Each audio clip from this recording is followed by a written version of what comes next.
Hi, welcome to SBR Sports Picks. I'm Peter Loshak. This is the Into the Weekend with BetDSI show for the conference championships in the NFL playoffs. Of course, we talk with Brent, the headlines manager at DSI Sportsbook, every week, where he graciously shares with us all the interesting information that he has about the betting action that he's seen over the week on the upcoming weekend's football games. Brent from BetDSI, thanks for being back with us one more week.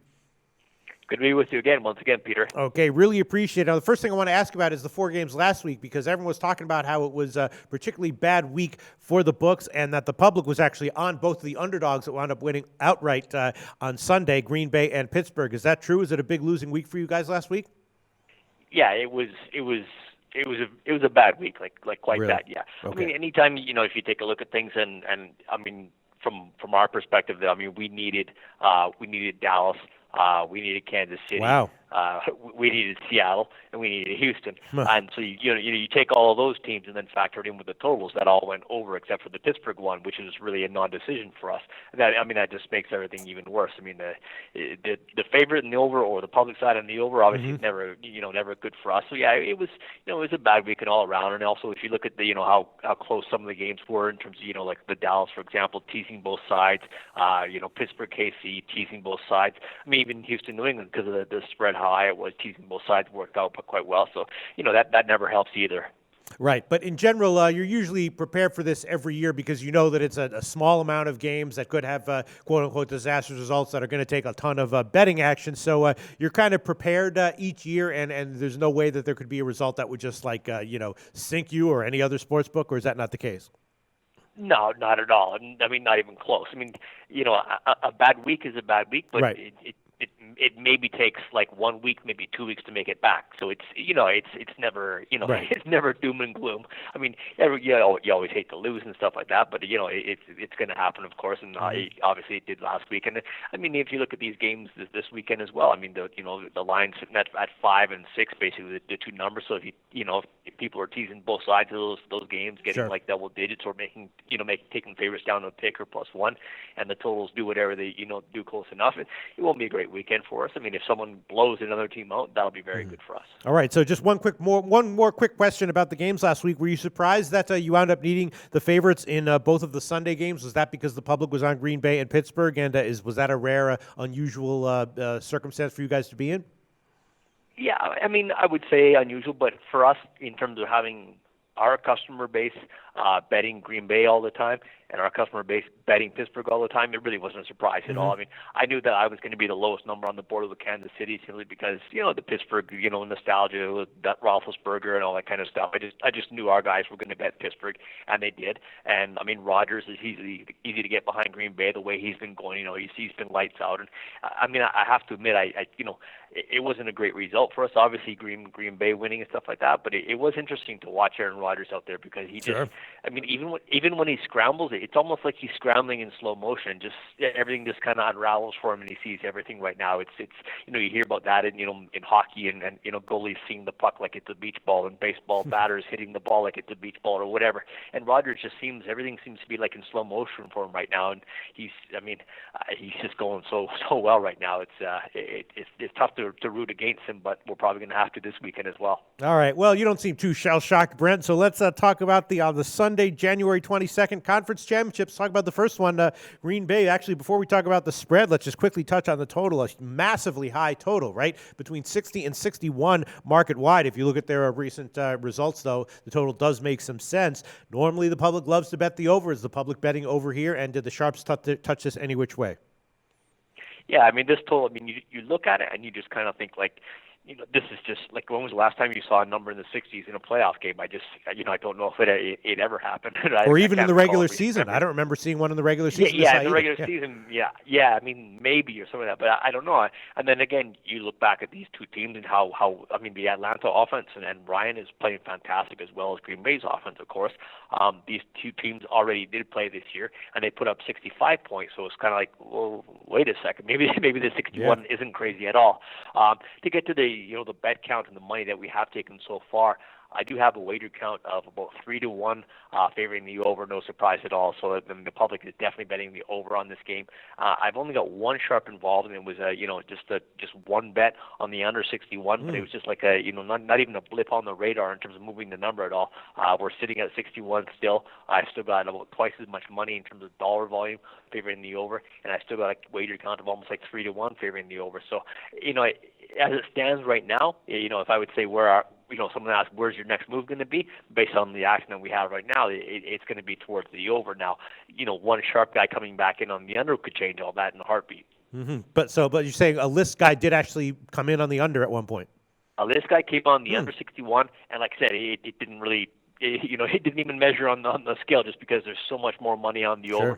And again, we do talk about public bets, and I'm afraid to use the term. I don't want to insult anyone with the term square, like a square bet. But I mean, I do have nothing but public bets and square bets on the over. But that doesn't mean that those bets are small. I mean, this is the time of year too when guys who have deep pockets, they have no problem firing heavy on a number, whether they're winners long term or losers long term. They've got deep pockets, they got the money, they're going to fire.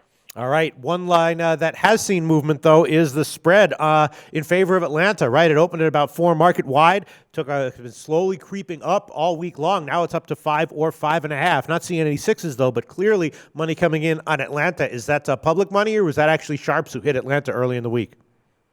Yeah, I mean, they actually opened up, not here, but I did see other offices open up at 6, and I know that, there were bets that did come in on Green Bay, +6, -115, and that kind of it kind of got driven down all the way down to 4, kind of bounced back up to 4.5 and 5, 5.5, where we are right now. There was another list guy who came in on the Falcons -5, and we're back to 5.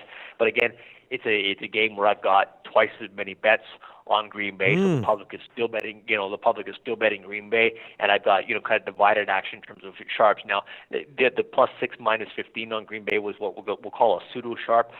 The -5 on Atlanta was what I would call a definite list guy. But then I've also got very respectable, what I'm going to say, pseudo sharp guys as well who took the money line Green Bay +190. So I kind of got action on both sides, and so far based on the action recently, anything between 4.5, 5, and 5.5 seems to be working for us.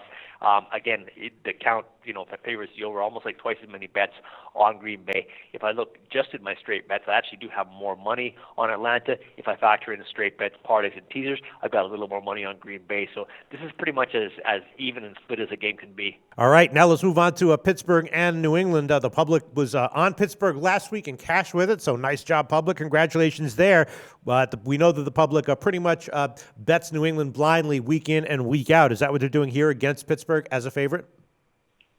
But the thing is, at least here, I mean, Pittsburgh always gets a lot of public action as well. It's just always even if you take the teams that didn't even make the playoffs, like New Orleans, we always get a lot of New Orleans money. We always get a lot of over money in New Orleans games. Colts, same situation. They're just like a team that people like to play a lot. Pittsburgh definitely is in the same boat as them now.